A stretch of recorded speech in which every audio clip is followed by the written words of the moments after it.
100% আছো একদম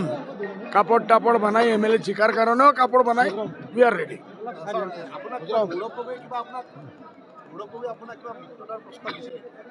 না নিদিয়ে আমিও কৈছো আমি অকলে চলিম নিদিও আমিও কোনো বাট চোৱা নাই তেখেত দিব বুলি আমি ভাবো তেখেত আমাক কৈ আছে বিজেপিৰ এজেণ্ট আমি কৈ আছো তেখেত এজেণ্ট এই লড়াইটো কোনে শেষ হব যুদ্ধ শেষ হওয়া তো কোনো লাইন নেই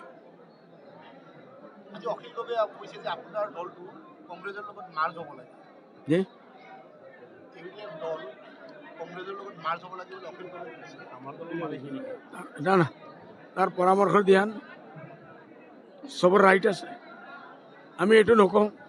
অখিল গগৈ মাত্ৰ এজন কংগ্ৰেছৰ লগত মাৰ্জ হৈছে সেইটো আমি নকওঁ আমাৰ পাৰ্টি এনেকুৱা নহয় 18জনলৈকে আমি এমএলএ হৈছোঁ তিনিজন এমপি হৈছোঁ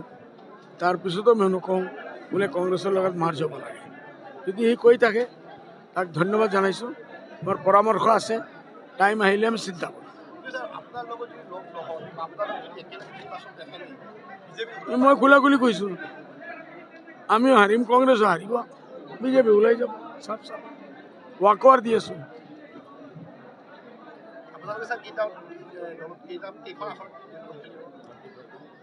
30, 31, 32 যিমান হয় আমাৰ আগত 20 হৈ গ'লেই হৈ যায় 21টা হ'লেই উই আৰ হেপি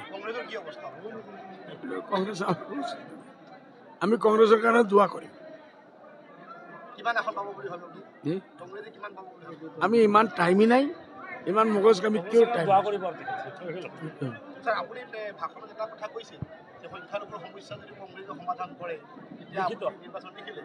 লেখাই পড়ে পঞ্চায়ত কৰিছোঁ আৰু আজিও সেইটোৱে চলি আছে খালি এইটো লড়াই কৰিলেতো নহ'ব আমাৰ দুইজনৰ ভিতৰত ঝগড়া কৰি কৰি আমি বিজেপিক মাথাক বহাই দিছোঁ এইটো আমি চিন্তা কৰিব লাগিব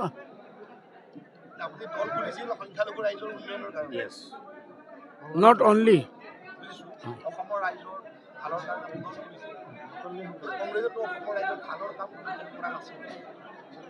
গদ্দি লাগে পাৱাৰ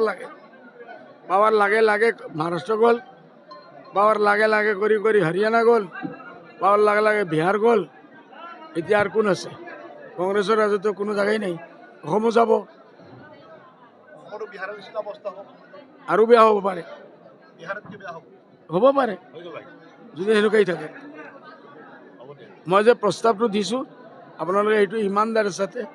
কংগ্ৰেছত দেখাই দিয়ক ভাল বোলে আজমল সাহেব খোলা কৰি কৈছে